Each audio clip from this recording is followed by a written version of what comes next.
देखिए, पंत जी छायावाद के 4 स्तंभों में प्रमुख कवि रहे हैं और उनकी महत्ता छायावादी कवि के रूप में अक्षुण्ण है।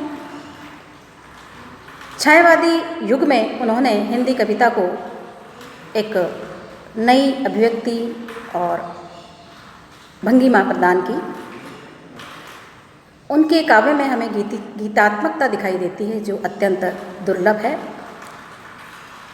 प्रकृति की गोद में इनका जन्म हुआ अल्मोड़ा जिले के कसौनी नामक गांव में, इसलिए इनके जो भी काव्य है उसकी जो मूल संवेदना है उसमें प्रकृति का जो सौंदर्य है, जो पर्वतीय सौंदर्य है वो बिखरा हुआ हमें दिखाई देता है। प्रकृति के प्रति जो गहरा अनुराग है वो भी हमें दिखाई देता है और वो होना स्वाभाविक भी था। प्रथम रश्मि कविता में कवि एक नन्ही चिड़िया को संबोधित करते हुए प्रकृति में जो प्रातःकाल में सूर्य की पहली किरण के स्पर्श के साथ में जो भी परिवर्तन होता है उसको देख करके बड़ा आश्चर्यचकित है और वह प्रश्नाकुल होकर के एक चिड़िया के माध्यम से ये सारे जो है परिवर्तन जो सुबह सुबह होते हैं उनके विषय में अपनी बात कहता है। देखिए, प्रथम रश्मि का आना रंगनी तूने कैसे पहचाना, कहाँ कहाँ है बाल विहंगनी पाया तूने ये गाना, सोई थी तू स्वप्न नीड़ में पंखों के सुख में छिपकर, ऊँग रहे थे घूम द्वार पर प्रहरी से जुगनूना। कहते हैं कि हे प्रथम रश्मि जैसे ही यहाँ पर धरती का स्पर्श उसने किया तो हे रंगनी तुम भी तो सभी के साथ में सोई हुई होगी, लेकिन तुम्हें इस परिवर्तन का सर्वप्रथम एहसास कैसे हुआ और तुमने जैसे ही सूर्य की किरण उदित होती है तो पक्षियों का जो चहचहाट हमें सुनाई देता है, तो उसी संदर्भ में हम बात करते हैं कि उसको महसूस करके उस परिवर्तन को तुमने कैसे महसूस किया और अपना गान प्रारंभ किया, क्योंकि तुम भी सोई थी तू स्वप्न नीड़ में, सपनों की दुनिया में तुम भी तो सोई हुई थी पंखों के सुख में, अपने पंखों के सुख के साथ में स्वप्न की गोद में, और तुम सोई हुई थी, ऊँग रहे थे घूम द्वार पर प्रहरी से जुगनू नाना। जैसे रात्रि में जुगनू जो है टिमटिमाते हैं, घूमते रहते हैं, और तुम सोई हुई थी, लेकिन सबसे पहले तुम अचानक से कैसे जाग गई और शशि किरणों से उतर उतर कर भू पर काम रूप नवचर चूम नवल कलियों का मृदुमुख सिखा रहे थे मुस्काना। शशि किरणों से उतर उतर, और जो रात्रि में जो शशि चंद्रमा की किरणों से उतर उतर के काम रूप जो रात्रि में विचरण करने वाले जो पक्षी हैं वे सारे उस रात्रि में क्या कर रहे थे कि चूम नवल कलियों का मृदुमुख सिखा रहे थे मुस्काना। उनका मुख चूम करके उन्हें मुस्काना सिखा रहे थे कि जैसा सूर्य की प्रथम किरण का स्पर्श धरती पर होता है, कलियां चटकने लगती है, प्रकृति में विभिन्न प्रकार के जो है नाना प्रकार के जो है परिवर्तन होने लगते हैं और इसी परिवर्तनों की आहट को कवि महसूस करता है और उससे उस रंगड़ी जो चिड़िया है छोटी सी उसको संबोधित करते हुए ये अपनी बात को कहता है कि स्नेहहीन तारों के दीपक श्वास शून्य थे तरु के पात विचर रहे थे स्वप्न अवनी में तब ने था मंडप ताना। कि ऐसे समय में जब अंधकार चारों ओर अपना मंडप ताने में फैला हुआ था, उसका विस्तार चारों तरफ था, अंधकार का साम्राज्य था, विचर रहे थे स्वप्न अवनी में, इस धरती पर स्वप्न रूपी जो धरती है उसके अंदर सब कुछ विचरण हो रहा था। ये जो कौन कर रहे थे विचरण कि स्नेहहीन तारों के दीपक श्वास शून्य थे तरु के पात। और आप देखिए कि रात्रि का जब धुंधलका होता है, जब रात्रि होती है तो पेड़ों के जो पत्ते भी शांत होकर के चुपचाप बिना आवाज़ किए बिना ध्वनि किए चुपचाप शांत रहते हैं।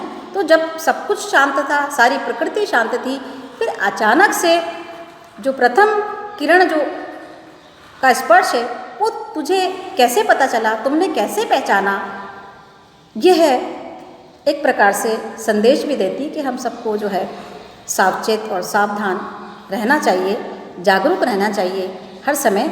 और जिस प्रकार से प्रकृति के परिवर्तन की जो आहट है एक चिड़िया महसूस करती है, उसी प्रकार से परिवर्तन की आहट हम भी महसूस करें और जो भी परिवर्तन मतलब होता है उस पर चिंतन करें मनन करें, जैसे कि वो चिड़िया ने उस परिवर्तन को महसूस किया। कूक उठी सहसा तरु वासनी, गा तू स्वागत का गाना। और अचानक से जैसे ये परिवर्तन आया, तुमने तुरंत उसको महसूस किया और पेड़ों पर रहने वाली तरु वासनी, तुमने उस प्रातःकाल का, उस प्रकृति के परिवर्तन का स्वागत करने के लिए अपना गीत गाना, अपना चहचहाना तुमने शुरू कर दिया। किसने तुझको अंतर्यामिनी बतलाया उसका आना। हे अंतर्यामिनी, हे सब कुछ जो जानने वाली, अंतर्यामी उसको कहा है जो सब कुछ सब जान लेता है, तुम्हें उसका आना किसने, तुम्हें इस बात की सूचना दी, उस परिवर्तन की सूचना तुम्हें किसने दी और कैसे तुम्हें पता चली, ये कवि उससे प्रश्न कर रहा है। निकल सृष्टि के अंध गर्भ से छाया तन बहु छायाहीन, चक्र रच रहे थे खग निश्चर, चला कुहुक टोना माना। निकल सृष्टि के अंध गर्भ से छाया तन बहु छायाहीन, इस पृथ्वी के गर्भ से छाया तन, मतलब पेड़ देखिए आप, उनकी जो अंधकार में जो उनकी छाया पड़ती है, वो बिल्कुल उनका जो है एक छाया मात्र हमें दिखाई देती है, शरीर विहीन।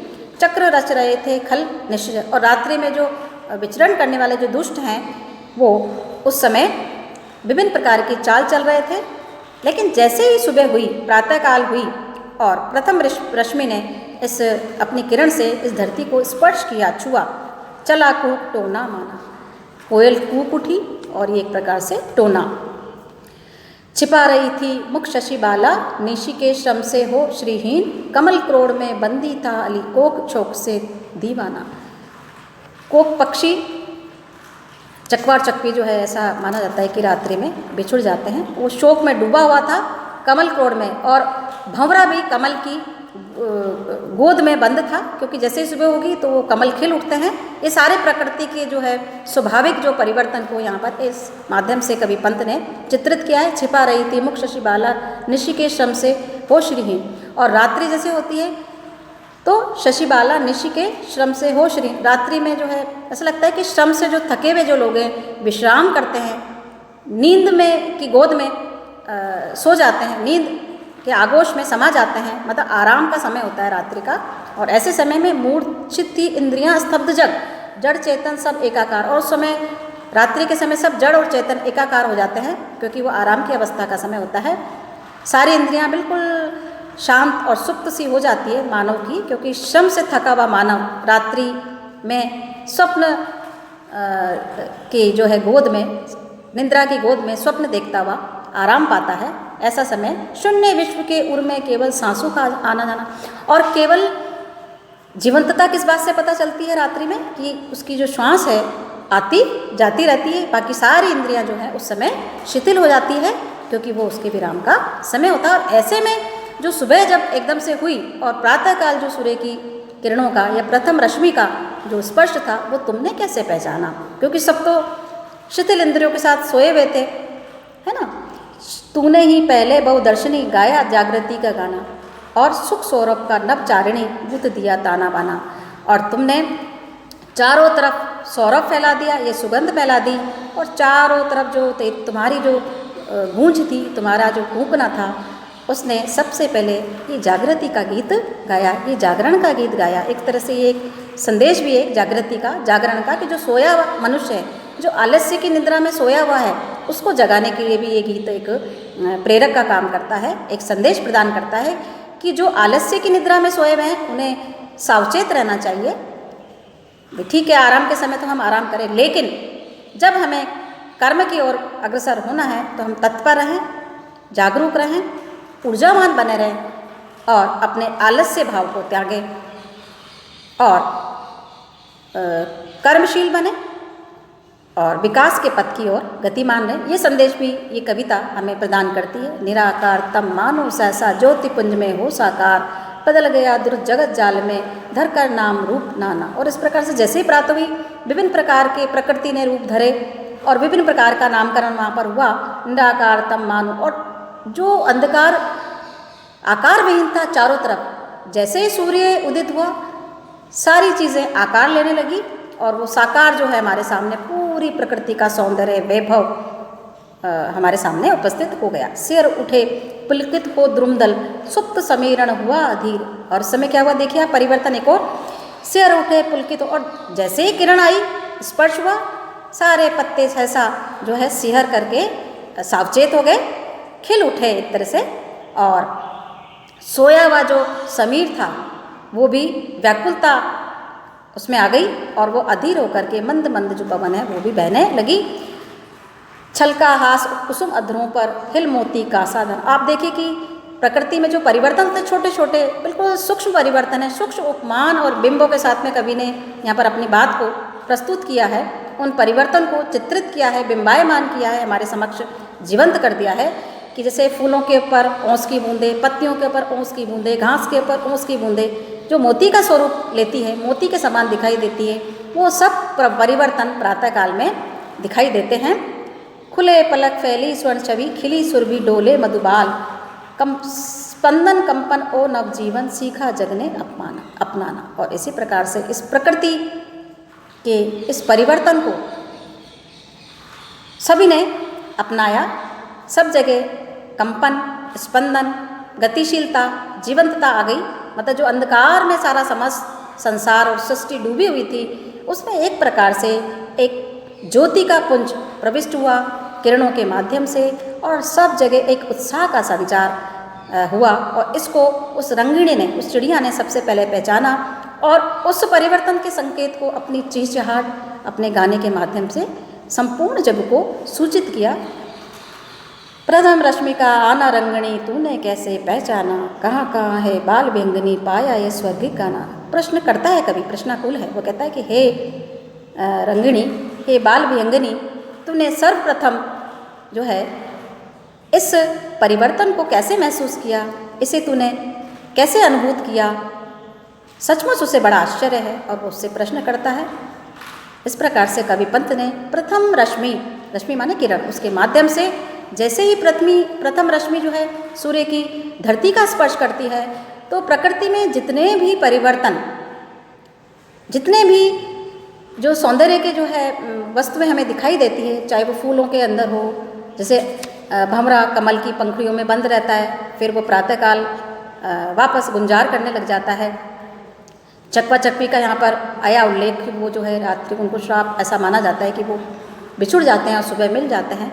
इसी प्रकार से सारी छोटे छोटे जो बातें हैं उसे कवि ने यहाँ प्रथम रश्मि किरण में विभिन्न संकेतों के माध्यम से हमारे समक्ष प्रस्तुत किया है।